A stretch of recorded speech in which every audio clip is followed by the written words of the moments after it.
به نام خداوند بخشنده مهربان.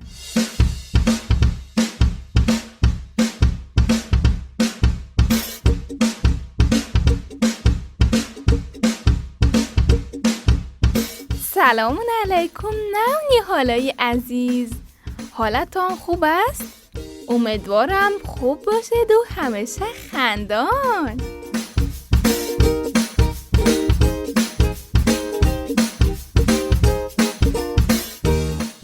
اینجا رادیومه، صدای کودک. خوش آمدید به برنامه خودتان. شهنازه قصه گو این روز هم با یک قصه شیرین به خانه هایتان آمد.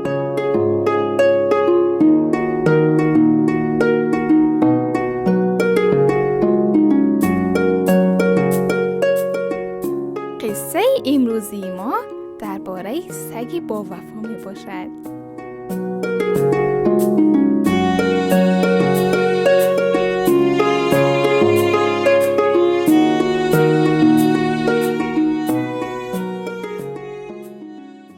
یکی بود، یکی نبود.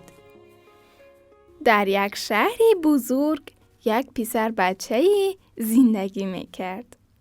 او به حیوانات علاقه زیاده داشت و همه حیوانات را دوست می‌داشت. پسر خردکک داستانی ما یک سگ مهربان و باوفایی داشت که آن سگ نیز پسرک را دوست می‌داشت. نام سگش را بوبو گذاشته بود و هر جا که می رفت با خودش او را می برد. یک روز پسرک بیمار شد و پدر و مادرش برایش دکتر آوردند. دکتر به پسر گفت که نباید از خانه بیرون رود. او باید داروهایش را بخورد تا زودتر خوب شود. پسرک چند روزه که بیرون نآمد، سگش خیلی ناراحت شد و ناله میکرد و به این طرف و آن طرف میدوید. پدر و مادر پسرک میخواستند سگ را آرام کنند، اما سگ آرام نمیشد و میخواست به نزد پسر کوچولو رود. این وضع چند روز ادامه یافت. بعد از چند روز که حال پسرک بهتر شد، وی بر روی حولی برآمد. وقت سگش او را دید، پیش پسرک آمد و دومش را می‌جنباند و با خوشحالی می‌کرد. پسرک سگش را در آغوش گرفت و او را سیله کرد و گفت: سلام بوبو، میدانی چقدر تو را یاد کردم؟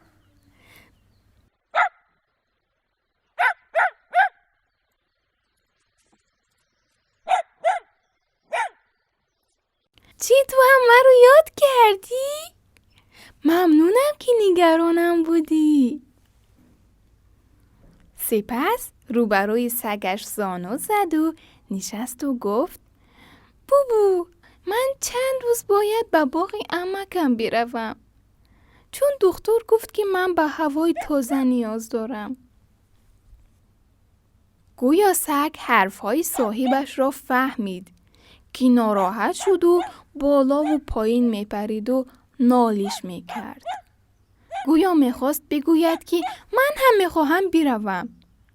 و پسرک گفت: آها، البته که تو را هم با خودم میبرم. ناراحت نباش بوبو. بوبو باز هم خوشحال شد و دومش را جنباند. از پسرک سپاسگزاری میکرد.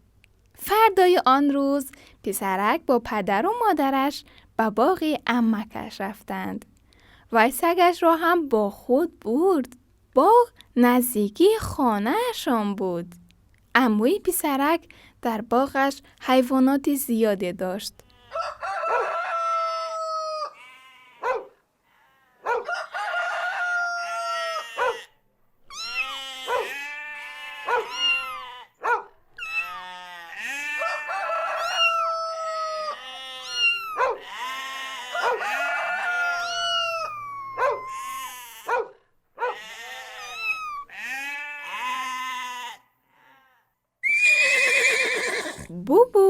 وقتی وارد باغ شد چشمش به حیوانات افتید و در تعجب ماند. سگ با وفا اول چشمش به اسبی قهوه‌ای رنگ افتاد که کنار عاقل بسته بودند. هاو هاو کنان پیشش رفت، اما دید که حیوان کاری به او ندارد و با اسب دوست شد. بوبو باز شروع کرد به گردش باغ که ناگهان چشمش به مرغ و خروس و جوجه ها افتاد.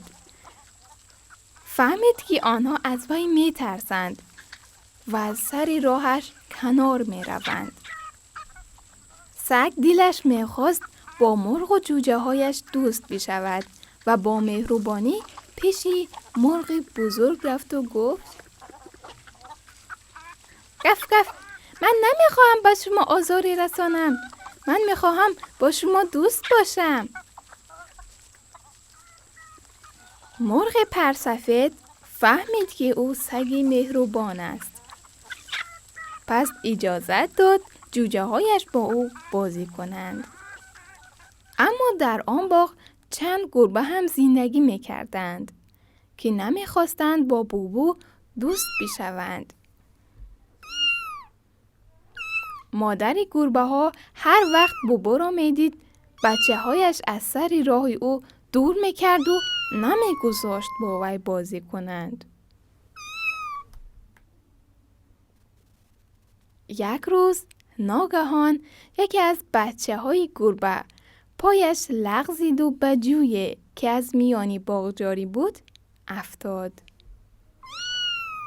گربه‌چه بیچاره به داد و ناله خود را در درون جوی آب این طرف و آن طرف می انداخت. بوبو همان نزدیکی بود و زود به داخل جوی پرید و با دندانش با آرامی از پشت گردن گربه‌چه گرفت و از آب بیرون آورد و آن را از غرق شدن نجات داد و کنار جوی گذاشت و رفت.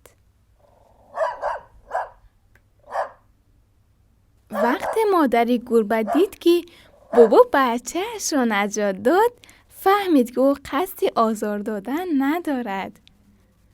نزدیکتر آمد و از بوبو تشکر کرد و شروع به خشک نمودن بچه‌اش کرد. با این ترتیب سگ با وفا با گربه ها نیز دوست شد و از آن لحظه به راحتی در باغ به زندگیش ادامه داد. پسرک داستانی ما نیز هر روز به باغ می آمد و در کنار گل و گیاهان آنجا گردش می کرد. از اینکه سگ مهربانش با حیوانای باغ دوست شده بود بسیار خوشحال و شادمان بود.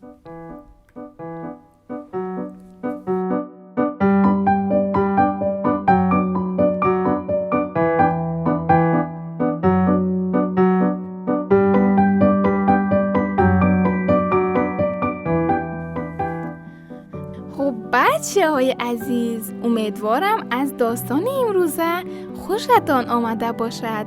از خدای بزرگ میخواهم که هیچ وقت بیمار نشوید و اگر هم بیمار شدید زود خوب شوید.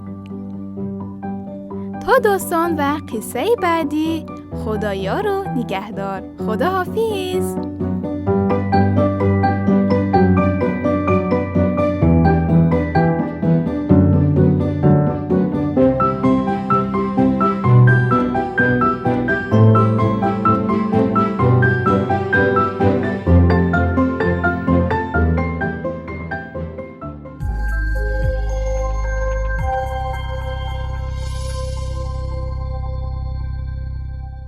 برای دریافت پادکست هایی بیشتر و برنامه های متنوعی رادیو مهر، ارمغان امید و آینده می توانید با واتساپ ما با شماره +49 177 390 99 94 پیام دهید و با ما در ارتباط باشید.